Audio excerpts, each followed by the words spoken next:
Hello, everyone, and welcome to the first ever episode of the Ring Chasers podcast. I am your host, Jake, with my co-host, Alex. Hello. And today we're going to be talking about the NBA playoffs. Yeah, we're just going to do a quick summary of round one and all the games that transpired.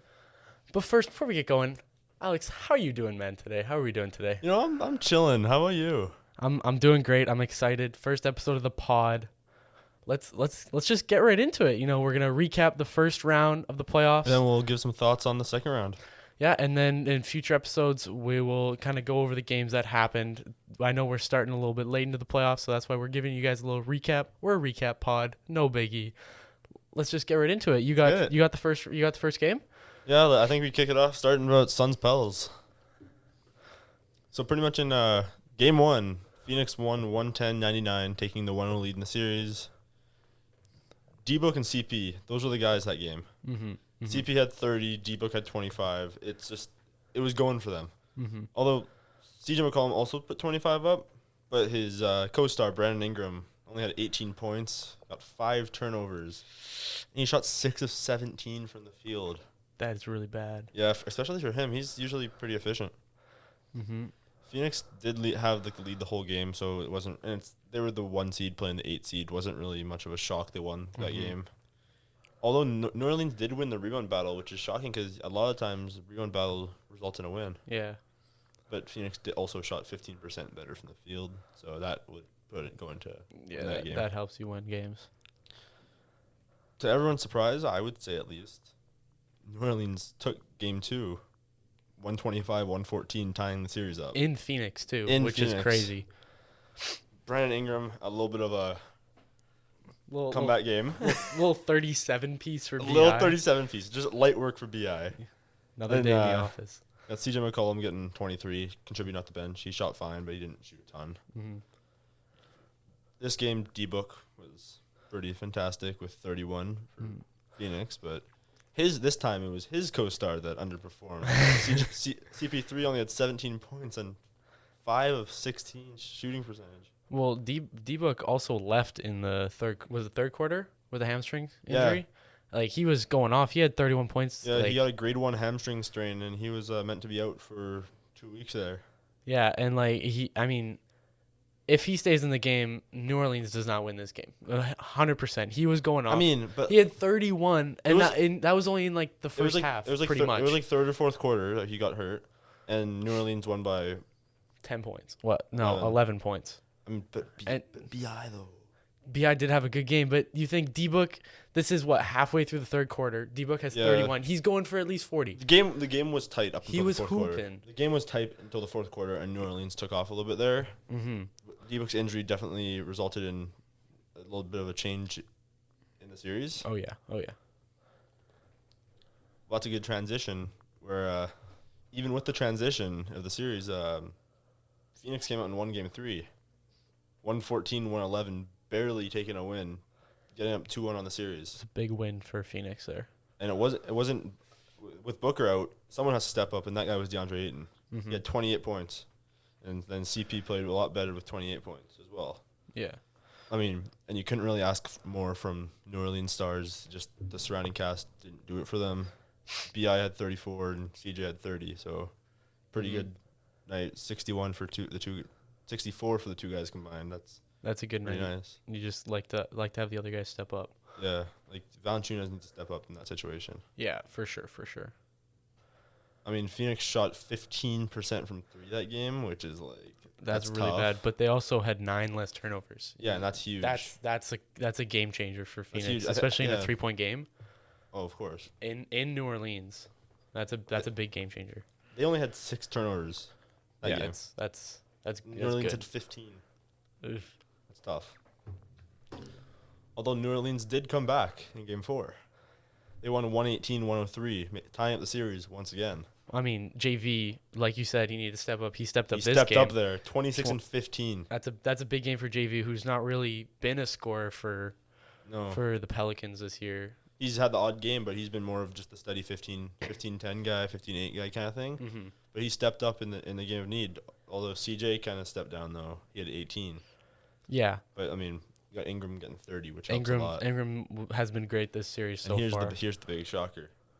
4 points for Chris Paul on 4 points for Chris Paul. He only took 8 shots the whole game, 2 of 8 from the field. Like if you're the number one guy and your co-star's out, you have to shoot the ball.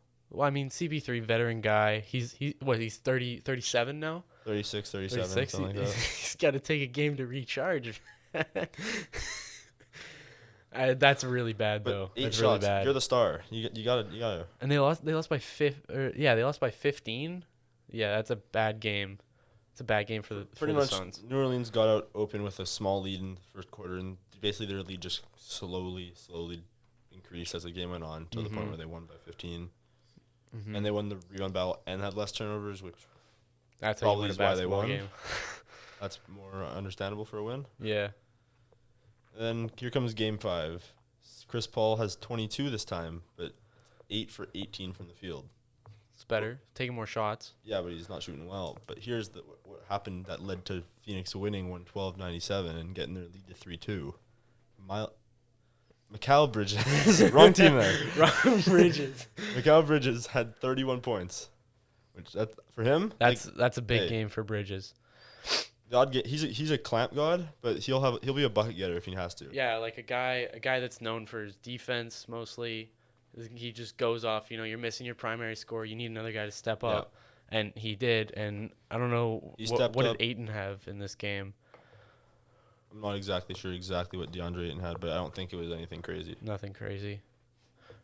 But with Bridges having 31 and Chris Paul having a poor night 22, they didn't really need to do any more because New Orleans Stars had 22 from Ingram and 21 from CJ, which they're okay nights, but not anything impressive from those two guys. Yeah, well, I mean, like Ingram, especially for a team that doesn't have a lot of scoring, Ingram's got to be going for 30 a night if they want to win games in the series, and just didn't happen. New Orleans won the rebound battle again. Seems like they've done that in almost every game.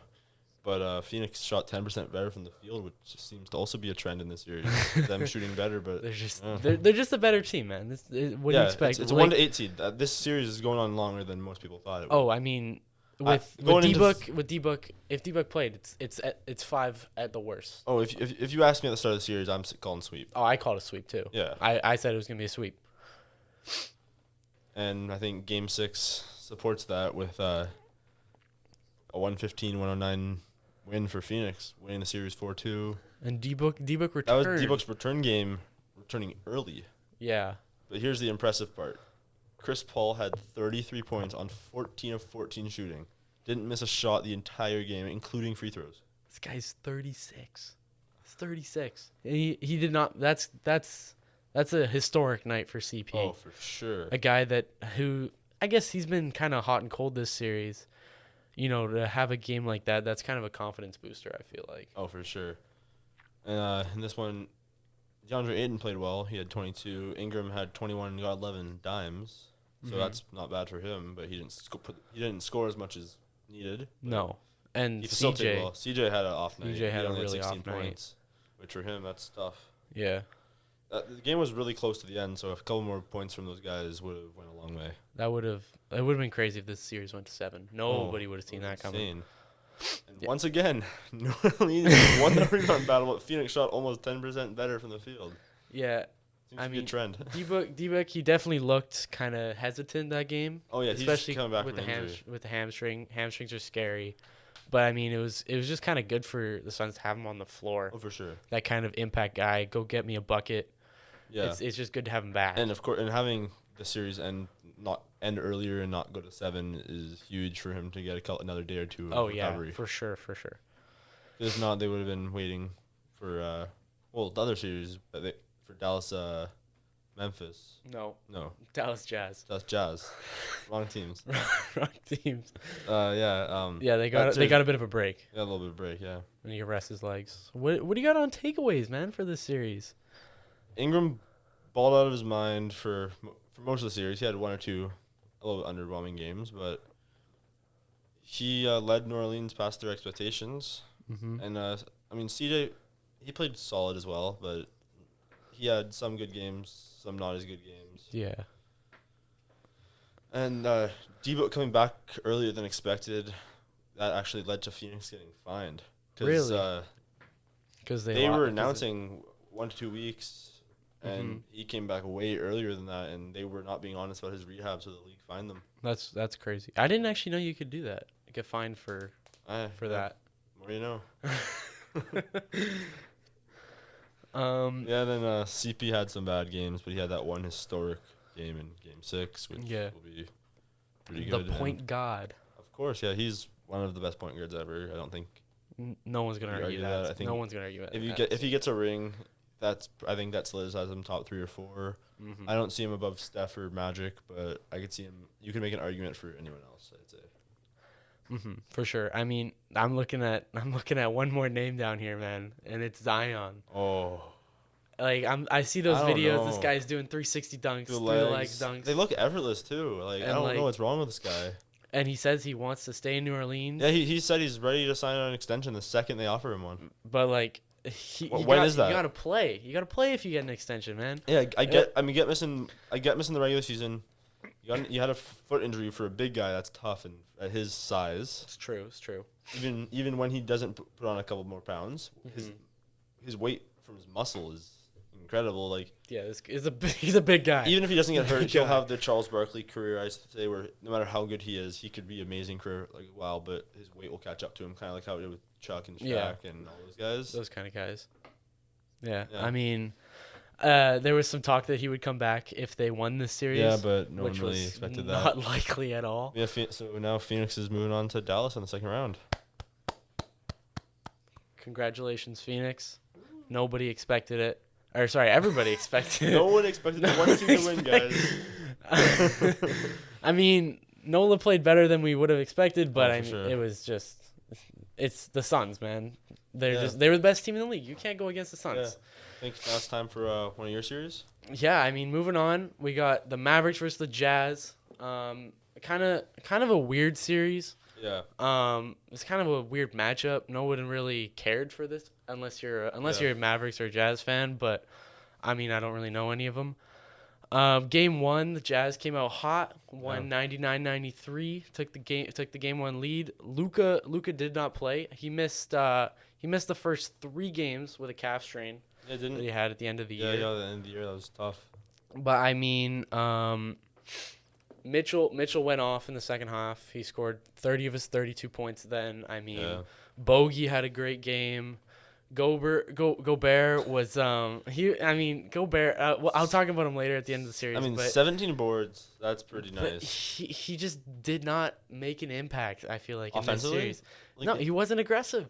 He made no impact. Donovan Mitchell averages 2 passes to Gobert game, not assists. Passes to Gobert. We'll talk about this after the series. But I don't know, man. I'm pretty sure I remember seeing that like Donovan passed the ball like twice, and the amount of open shots that he would have had. Like off pick and roll, just a guy hovering the 3-point line, he would have been open. Okay, but I don't know. I didn't like Gobert in this series. I'll talk about it at the end. He's easy to expose. Yeah. Brunson played well, stepped up a little bit, but they couldn't come up with a win. But Dinwiddie missed a lot of shots that game. He had a rough night. Yeah. He had a lot of rough nights this series. He's been really good since the trade deadline for him, but he had a tough series. Yeah. I mean, game 2, the Mavericks won to keep their kind of split the home court advantage for them. 110-104 tied the series up. Luka didn't play again, obviously. Brunson, man, went off. 41 for the guy. Talk about a bucket. He was shooting that thing, man. 41 points. Go off. Have a night. The Mavs made double the amount of threes than the Jazz. The Jazz are a good 3-point shooting team this year. They were one of the best 3-point shooting teams during the season. The last couple of years, they've led the league in 3-point percentage. They're a really good 3-point shooting team. They really struggled this game and this series. The Jazz won the rebound battle again. I mean, when you have Rudy Gobert, that kind of happens. Yeah. Mitchell had another 34 points. He didn't shoot great. But Bogdanovich had another great game with 25. Yep. Gobert again, not aggressive offensively, and he's getting exposed defensively because he can't guard the little guys on the 3-point line. Yeah, he can't guard the perimeter, but inside, not many people are scoring on him. Yeah, and then Clarkson had 21 off the bench. Good game for him. And then Kleba Kleba had 8 threes this game. Oh. 8 of 11 from deep. Maxi. He was splashing. 25 points for him. Game 3, Mavs take game 3 again. 126-118, take the series lead. Luka missed another game. We talked about that. Brunson, another great game. 31 points on 10 of 22, and he actually left the game in the second quarter with a bruised back, and he came back after halftime and just kept hooping. Wow. Dinwiddie kind of got going in the fourth quarter, had 10 of his 20 then. He only shot 29 from the field though. Yeah, it was night. rough shooting night, man. And then how about the other guys, man? Kleba, Bertans, and Josh Green. They combined for 44 points and 11 of 17 from 3-point land. That's what you need in the playoffs, especially on a team with Dallas that has their star out. You need the bench guys. You need them to bring in some energy, and that's what they've been doing. Hey, man, as Shaq said, you need the others out there stepping up for the Mavs. You need the winning nobodies. some games. Mitchell going off in the second half again. Of course. When doesn't 28 of his 32 in the second half. He's just a bucket, man. Yeah. But the Jazz, they had 5 more turnovers than the Mavs that game. You can't win a game like that, and they shot 10% worse from 3 again. Kind of a rough shooting series for the Jazz so far. Game 4 though, the Jazz win that game, 100-99 to even the series. Yeah. Gobert made a nice play at the end with 11 seconds left on that oop dunk to finish it, and Dinwiddie. Good to see Donovan actually passing and Gobert for once. Yes, it is good to see, man. And then Dinwiddie missed a wide open, not wide open, but it was a decent shot, 3-pointer for the win. Luka returned that game. He had a good game for a guy that had a calf strain and missed the first 3 games. 30, 10, and 4. I mean, that's better than okay for a return game. That's a good game, man. Luka's just different. He had 4 turnovers, but he's gonna be one of those guys that's the face of the league when these older guys start retiring, like Steph, LeBron, KD. Yeah, he's gonna be a guy. He's gonna be a guy guy. He's gonna be a guy guy. He'll be up there with like the Greek Freak, Joker, Joel. Yeah, he's just a bucket. He's a walking bucket, and I mean it's good to see Brunson. He's still, even with Luka back, 24 points. Yeah. That's a solid night. Nice. It's a solid night. For the Jazz, the Mitchell shot poorly. He had 23 points, but it was just a bad shooting night. Gobert finally started playing a little better. He had 17 points, 15 rebounds, and he had 10 offensive rebounds. And then Clarkson gave him 25 off the bench, kind of fueled that win. The Mavs, this was a big one. The Mavs only scored 18 points in the fourth quarter. That's a big one for them. Can't have that at all. That's kind of what let the Jazz win that game.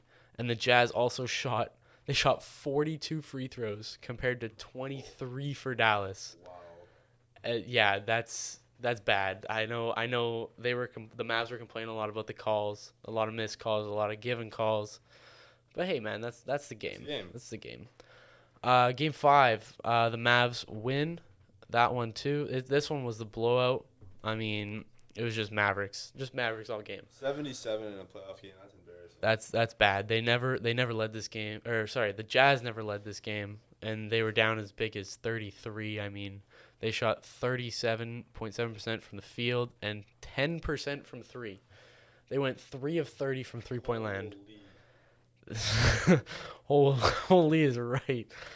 What else happened in this game? It was just a blowout, man. It was just a bad game for the Jazz. It was bad. It was the lowest scoring night for the Jazz since 2018. Mitchell only had 9 points. And Luka had another great game. 33, 15, and 5. He had 5 turnovers, but I mean it's his second game back, and Brunson had another 24. Great game. You can't have 9 points. No, you can't. And then the game 6, the Mavericks won that one to clinch the series. They won it 98-96. This is a tough one. Conley, you haven't heard his name. It's because he sucked this series. He's been bad. He was called for a travel with 5 seconds left on a chance to seal the game. The Jazz shot 26% from 3 compared to the Mavs 40%. And I mean, the Jazz, they kind of won the rebound battle the whole game. The whole series, you kind of expected that. We got a guy like Gobert, and the Mavs play small. But Luka and Brunson both had 24. I mean, Finney Smith, that guy came out of nowhere, career high 18 points in the playoffs. And Dinwiddie kind of stepped up again, had 19 points. And then, Donovan had a decent game, 23, 8, and 9, but he had 5 turnovers. And then Gobert, 10 points, 12 rebounds. Meh, whatever. It's what he does. And then Bogdanovic had a solid 19, and Clarkson played okay off the bench with 15. Yeah. I mean, Dallas, they were just shooting better this series. They just looked like a better team out there. The chemistry of the team looks better. I don't know. Gobert and Donovan, I don't know what's gonna happen there.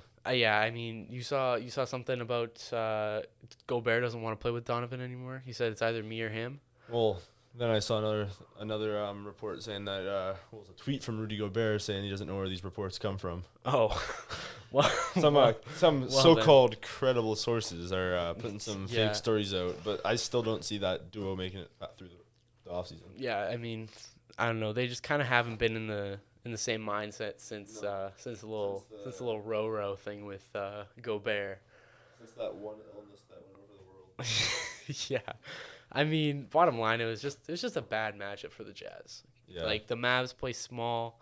Gobert could not defend their small lineup. Gobert would do well against teams like with other dominant bigs. But yeah, the way that the Jazz defense works, they funnel everything into Gobert, but the Mavs, they're just driving kick. Gobert just leaves his defender, comes to the paint, try to block shots. It doesn't work because the Mavs will have wide open threes all game. When a team has time to focus on just Gobert for a whole series, not just for one game, they could start getting to the feel of how to just pull them out of the paint and get other guys open down there. Yeah, I mean, exactly. That's what the Clippers did last year. That's what Reggie Jackson and Terrence Mann, they were torching him, just getting him out in the perimeter and going to the hoop. They were running like Nick Batum at the 5 that year in the playoffs there. The Jazz. I mean, with Gobert, they can't defend small lineups, and the thing is, if you're getting dominated defensively, you got to do something on the offensive end. I mean, this guy's taking 5 shots a game.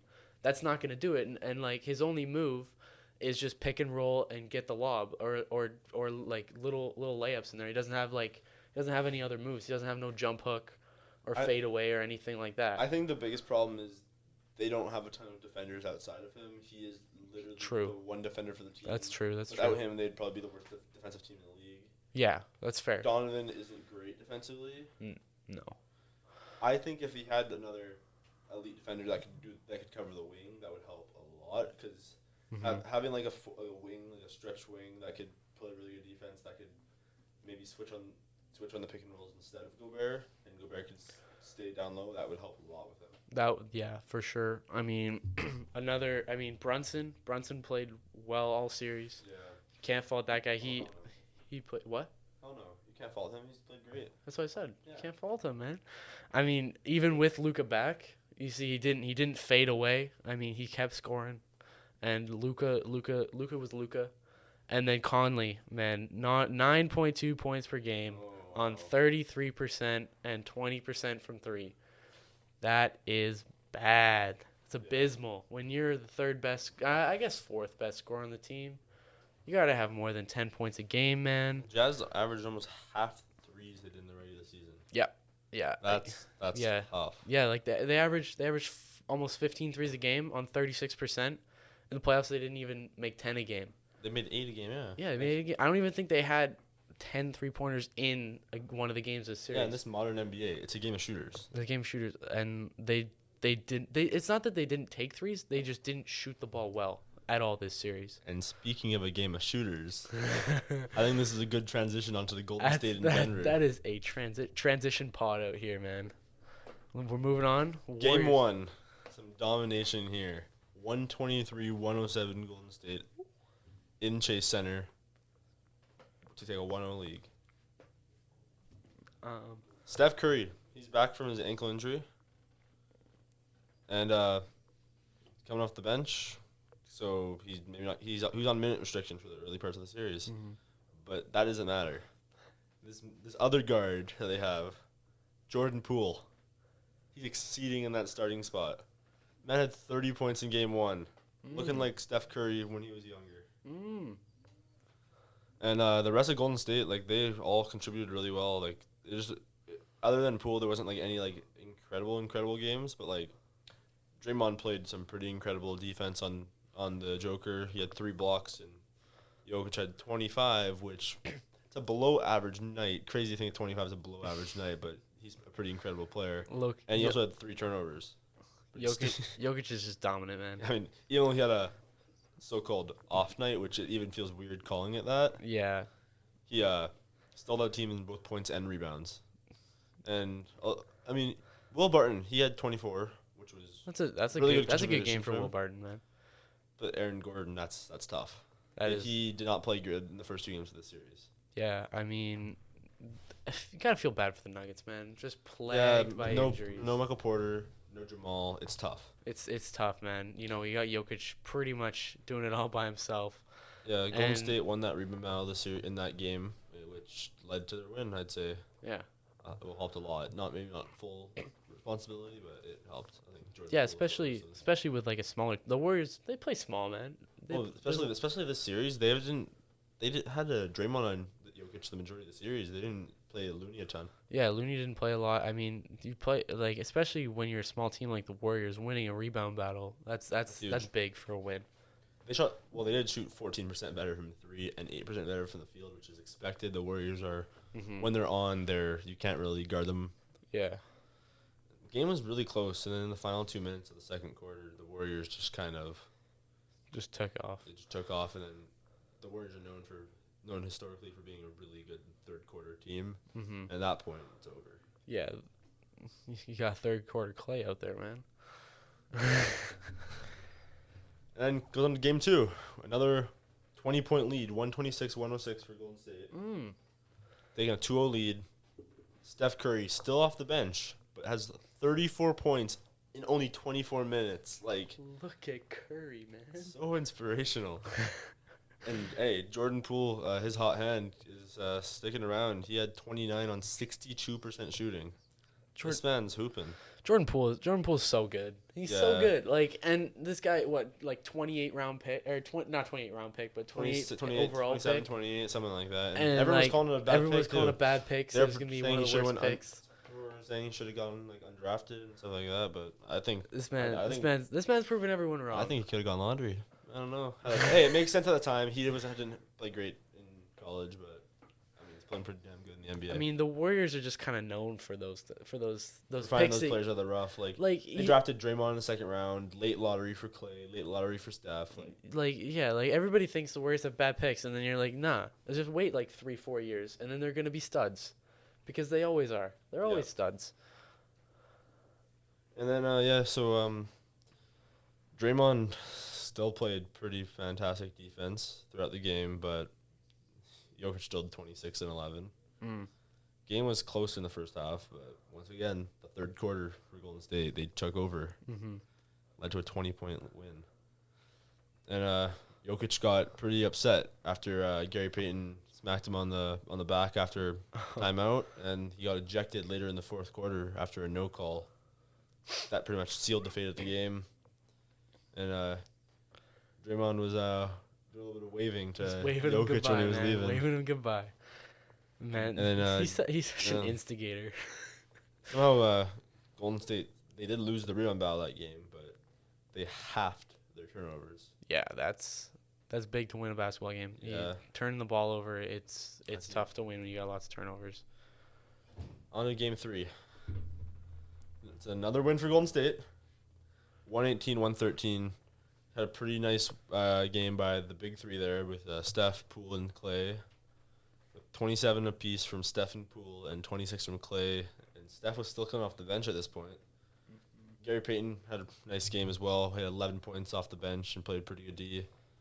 Draymond brought 10 assists. Didn't score a ton, but 10 assists and keeping up some good defense.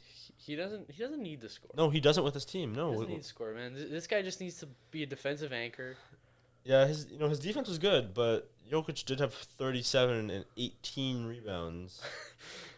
But it wasn't enough. They lost. Yeah, it's when you can't win with just one guy. And Aaron Gordon had a needed step up, but it wasn't enough to win. He had 18 and 12 and 7 of 13 shooting after being 6 of 19 in the first 2 games combined. Yeah, it's a good comeback game for him, but it wasn't enough to stop. They won the rebound battle, but you can't really stop the Warriors when they're having a good shooting night all around. Oh yeah. You can maybe stop it when 1 or 2 of them are hot, but when they have like 3 or 4 guys going, it's not really possible. And I mean, when the 3 of them go for around 80 points. Yeah. The triple tower, no, triple towers. They're not tall. Splash triplets. The splash triplets. When 3 of them go for the 27, 27, and 26, you're not going to win a game like that. Yeah. On to game 4. Denver took this one, avoiding a sweep. They won 126, 121. Denver in 7. Jokic, the Joker, shined with 37 and 8 rebounds, which, I mean, nothing new from this guy. Yeah, we've seen like 50, he's just a baller. We've seen like 50-point doubles, 50-point, like 15 assists. Like he's a pretty incredible player. Mm-hmm. And when you have Monte Morris bring 24, Aaron Gordon bring 21, and another really important 15 off the bench for Bones Highland, like that's pretty nice. Mm-hmm. I mean, it's the age of the international guys right now, man. You got Jokic, you got Doncic, you got Embiid, Giannis. There's torching the league. These young guys. I mean, Embiid's how old's Embiid? Mid-20s? Embiid's like 26 probably. Yeah, he's still young. Yeah. Like it's a new age now, man. Yeah, and, I mean, you can't fault the Splash Bros. Steph had 33 off the bench and Clay had 32, but where it's a little tough is Jordan Poole had a tough night. Yeah, he had a rough night. Although Wiggins kind of picked up a little bit. He had 20 points with 2 steals and 2 blocks, that's a pretty good all-around game. It's a good game for Wiggs. You don't really need him to do more than that because he plays really good defense every game, and he'll do a consistent 12 to 20 points per game. Mm-hmm. That's kind of what you need. And Draymond had a double-double. He actually he put up 13 points and got 11 boards, but he couldn't really contain Jokic much. Although his defense was still pretty good. You can't contain that guy. There's some nights where Jokic is one of those guys where there's just some nights where no matter what you do, he'll just like find a way. Yeah. I mean, Denver had a pretty good lead the entire game. Golden State fought back late in the 4th, but couldn't get all the way. Mm-hmm. On to game 5. Golden State took the series 4-1 with a 102-98 game. They were led by Steph, who returned to the starting lineup with 30 points. And the rest of the team contributed pretty well. No one like amazing, but Clay had 15, Wiggins had 12, Draymond had 11, Gary Payton had 15. Like Poole struggled again though, but I mean, the rest of the team playing solid enough where he didn't have to. And the Warriors went small this game, right? Yeah, they went at center. They started the PTSD lineup. They ran Dre at center, Wiggins at the 4. Like they brought Looney off the bench because I mean, the way they've been playing that series, I would almost consider doing that. The rest of the playoffs. Depends who you're going against. If you're going against like Embiid, I don't know if you can afford that. Jokic is the same guy, man. But Embiid's more physical. I guess, but I mean, Jokic isn't the guy that'll bully ball. Embiid will just go into you. Yeah, fair enough. I mean, I just see it kind of still the same kind of dominance. Yeah. I mean, there was still no answer for this guy. He had 30 points and 19 rebounds with 8 assists. Yeah, that's just dominant. Gordon had an okay game with 15. Will Barton and Monte Morris. They both gave 14 piece. How about Boogie, man? Boogie playoff career high. Hey, 19? Boogie brought 19 off the bench. It's crazy to think that's his playoff career high. How good he was back in Sacramento and New Orleans. I mean, just didn't make the playoffs back then, and injuries too. Like, I mean, Denver dominated the boards that game, but Golden State shot 20% better from 3. That's Warriors basketball. That's Warriors basketball. Yeah, and the game was close all the way through, but Denver had a 10-point lead in the middle of this 3rd, and Golden State just took off. They closed out the series, and they're playing Memphis now. Memphis second round. Yeah. Yo, quit spoiling the next series, man. Final takes for the series. Steph and Jokic, they just kind of dueled out the whole series. Steph was plus 52 on the series, and the team was minus 11 when he was on the bench. And he started off the bench. I know, that's the crazy part. Games. Like he makes it look effortless, man. Yeah, Poole started off with a hot hand, but he had 2 tough games to end the series. But from a young guy, you can't really expect him to be amazing every game. Yeah. Clay played consistently well. He wasn't like a superstar, but he had a 30 piece one game, a 26 piece. Like he played pretty well. Mm-hmm. Aaron Gordon started off pretty bad, but he had a pretty good last 3 games of the series. Yeah, I mean. And I'd say Wiggins' numbers don't tell the story with him. Like you'll look at his numbers and it says, oh, he averaged like 12, 4, and whatever. But his defense. They don't need him to score.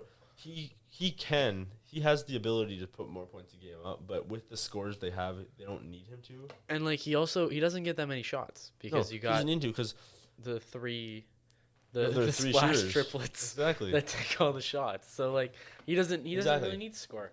Draymond played pretty amazing defense as usual, and his points per game were up from like 7 points to almost 10 points per game, which isn't a ton, but for Draymond standards, if you get him averaging a consistent double, that's pretty incredible. Gary Payton played well off the bench with him. He played some good defense too this series. He's a solid defender. I think he was a real diamond in the rough for them this year. Yeah. And Barton and Morris, they were solid for Denver, but it wasn't enough. Yeah. I don't know. Is this new Warriors 5? This is their new death lineup? It's their new death lineup, man. This is like I don't know. It's pretty incredible. Dynasty 2.0. I guess so. A little retool and you're good to go. Yeah. Okay. Final series of the West.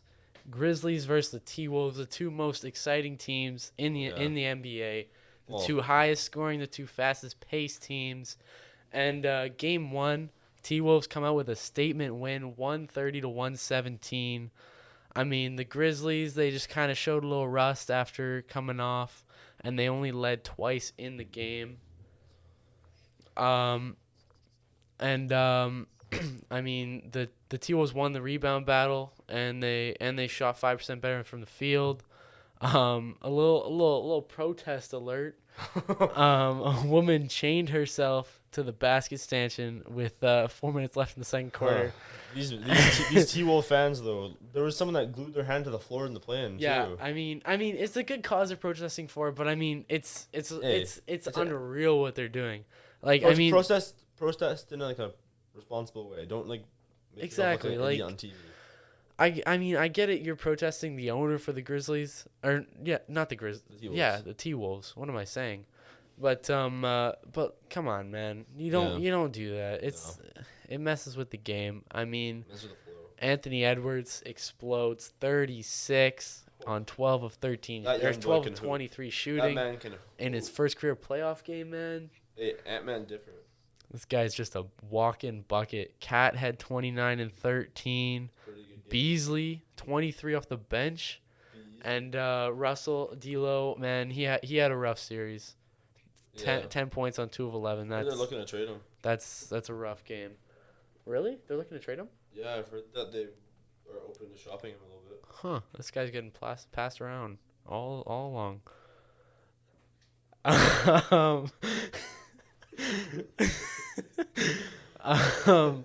Ja goes for 32, but I mean, it's just not enough. Brooks had 24 points. Brandon Clark, man, this guy played well this series off the bench. This is a guy, he averaged, kind of just under double in the season off the bench. Not a ton of minutes, but I mean, he stepped up this series. He had 13 and 12. And this is a fun stat. Edwards joined Derrick Rose, Tyler Hero, and Magic to score at least 35 in a playoff game before turning 21. Wow. So I mean, that's a statement for him. Yeah, and another fun stat. What are we, a stat pod?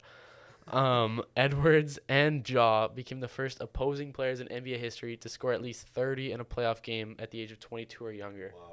So, I mean, a lot of young guys in this series. Moving down to game number 2.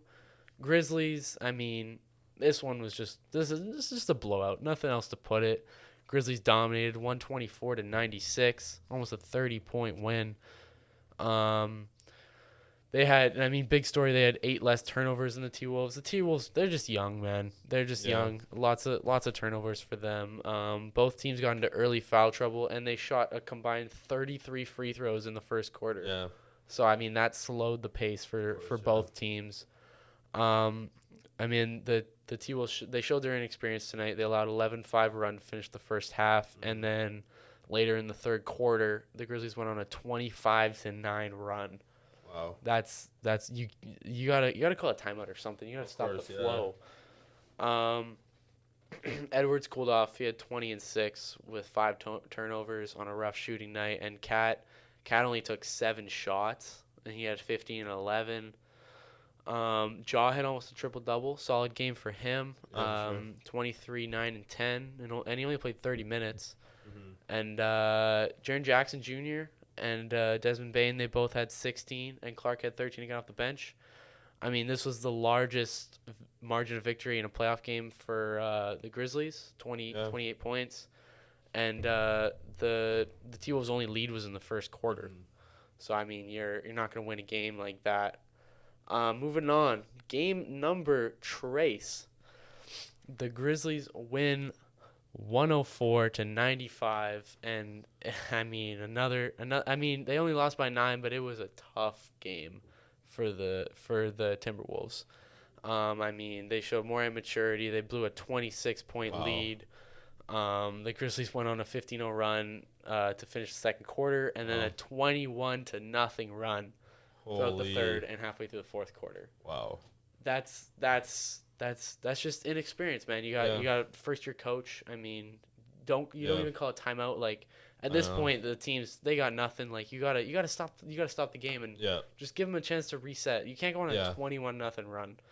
That's just bad. Towns got into foul trouble and didn't really play much of the fourth quarter. You know, both teams were really immature and had many avoidable fouls. But I mean, the T-Wolves just fouled more times. From young teams, though. Yeah, that's true. I mean, young guys. Young guys with a lot of energy. Caddy only took 4 shots this game. You can't have that. I mean, Russell had 22, but another poor shooting night, and Edwards had a bit of a mid game with 19 points. You know, I mean, they just didn't get it done. They had the chance. They're up a lot, and they just fell apart, man.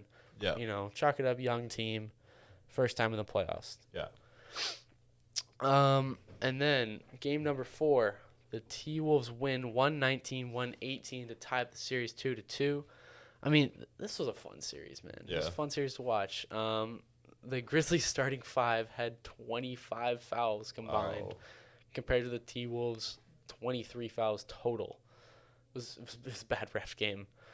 I mean, the T-Wolves shot 40 free throws, and the Grizzlies only shot 25. 2 more animal rights protesters tried to interrupt the game. They ran onto the floor, luckily ran around. By the security, though. Dude, A+ defense on the security guard. And then Bane exploded. He had 34 points. Yeah. Big game for him. Jaw struggled with 11, but he had 15 assists, so he's passing the ball around. And then Brooks and Clark, 24 for Brooks and 15 for Clark. And, you know, for the T-Wolves, Cat had a great game. Playoff career high, 33 points, 14 rebounds. Better than last game. A lot more shots than last game. But 6 turnovers. 6 turnovers. A lot of offensive fouls for Cat. Edwards had solid 24. And Russell kind of struggled again. McLaughlin had 16. That's nice. That's a nice game for him off the bench. Game numero 5. Grizzlies win 111-119. This was a fun game. I mean, Edwards hit the game-tying 3 with 4 seconds left. And then Jaw, you know, he gets that layup to win the game. Yeah, and Jaw. It was a tough. It was just kind of a young mistake, man. You know, Edwards goes for the steal, not really thinking of the situation, and he doesn't get it, and it just leads to a wide open layup for Jaw, which I mean he's gonna make because it's Jaw Morant. Of course. And then I mean the Grizzlies won the rebound battle. Jaw scored 18 in the fourth quarter, and he scored the last 13 points for the Grizzlies. He just got going. I mean, the T-Wolves, they had 7 more turnovers than the Grizzlies. Cat had another good game, 28 and 12. Yeah. But he had 7 turnovers again. Like, I mean, Edwards, he played good, but 8 of 20, that's not really I mean, that just shows the experience, the lack of experience for the young guy. You know, a lot of bad shots. But I mean, it happens. Jaw had 30, 13, and 9. Jaw, if he had 5 turnovers, I mean, Bane had another great game, 25 points. That guy has been going off. He's been a great player for the Grizzlies. Definitely a series of turnovers. Yeah, I mean, yeah. And then Clark hit off the bench in only 18 minutes. Or no, that's the wrong guy. And Clark off the bench had 21 and 15. Wow. This guy was different this series, man. Yeah. He showed up. And then finally, game number 6, 114-106, the Grizzlies win, man. I wanted this to go to 7. That would have been fun to watch Game 7 in Memphis. But, I mean, the Grizzlies didn't want it to go to 7. And, I mean, Nasri didn't play for the T-Wolves, so they lose a bench big guy. That's tough for them. I mean, Grizzlies won the rebound battle, and they had 10 more offensive rebounds than the Timberwolves. And, you know, the T-Wolves, they just kind of showed their inexperience again, take a lot of bad shots and bad decisions in the fourth quarter. I mean, Jaw had a rough night for the Grizzlies. You know, he had 17 points, 11 assists, 8 rebounds, but 5 turnovers on a rough shooting night. Bane also had 5 turnovers, but he had 23 points. Mm-hmm. Brooks had a bounce-back game, 23. And Clark continued to shine, man. 17 and 11 with 3 blocks. That's a great game. Edwards went off for the Timberwolves. Yep, Cat struggled again. Cat struggled again, man. And then Russell sucked again. He had a tough series. But Daniels, though, 24 off the bench. Most he's ever scored in a game, career high. Ever scored in a game. That's a big game for him. Yeah, final takes here. Final takes, man. Young team. Young team T-Wolves. Yeah, tough. You know, first playoff series, they blew 3 double-digits leads in the fourth quarter, including a 26-point lead. That shows just their lack of. It's just their youth, man. First time ever in the playoffs for a lot of them. Yeah, I mean, a lot of bad shots. Pat Bev's their oldest guy. Lot of fouls. I mean, Edwards shined this series. That's a nice series. He had a great series. First playoff ever. Yeah, I mean, this guy shows up. He hoops, man. He hoops. His teammate though, Cat, he's a great player, but he had a tough series. You need better than 22 a game, and you can't have him taking all those dumb fouls. He just looked like he was playing a little sloppy. Yeah, I mean, Russell, D'Lo, non-factor. Oh no, 12 points a game, sure, but 33% shooting, 3 turnovers a game. Yeah, that's really bad from your third best scorer. Hey, what about that most improved player, John Morant? Yeah, he didn't play great in the series. Yeah, he struggled this series. Yeah, but he struggled shooting. Yeah, but I mean, you got guys like Bane. Bane really stepped up. Yeah, he was a difference maker. Bane and Clark was a big difference maker. Jaren Jackson had a really good series too. Jaren Jackson was big, especially defensively. Yeah. I think. I mean, and then there's Steven Adams. He didn't play. He didn't play because they tried playing him. Like, he started most games at center for them this year. Cat just dominated Similar him. to what happened with Gobert, he can't really do much on the perimeter. And like, there's one more thing I was gonna say about Gobert. Like the Jazz, they went on all their runs when they went small. Yeah. And I know it's different, Rudy Gobert compared to Steven Adams. Obviously, you're gonna play Rudy Gobert, but like the Grizzlies made the adjustment where the Jazz could not. Yeah, that's what I'm seeing here. Now the only question is how's Memphis going to do against Golden State? Steven Adams, that could be another problem for them because Golden State could just run Draymond at 5 and run circles. That's true. I mean, can the others keep stepping up for them? It's going to be interesting to watch, man. Yeah. It's going to be a fun second round in the West. Yeah. I mean, that concludes the West. Yeah, I think that's a good place to call it for part 1. You know, I mean, we're kind of running out of time here, but it was a fun West first round. Yeah. A lot of exciting series. Some went longer than you would expected. It's going to be a great second round. It's going to be a fun second round, man. Thanks everyone for coming to listen. Perfect. You know, first episode of the pod, I had fun. It was fun. Yeah, it was great. Yeah. It was a great time. And, we'll see you guys next time for the East Coast wrap-up of the first round. All right. And see you later.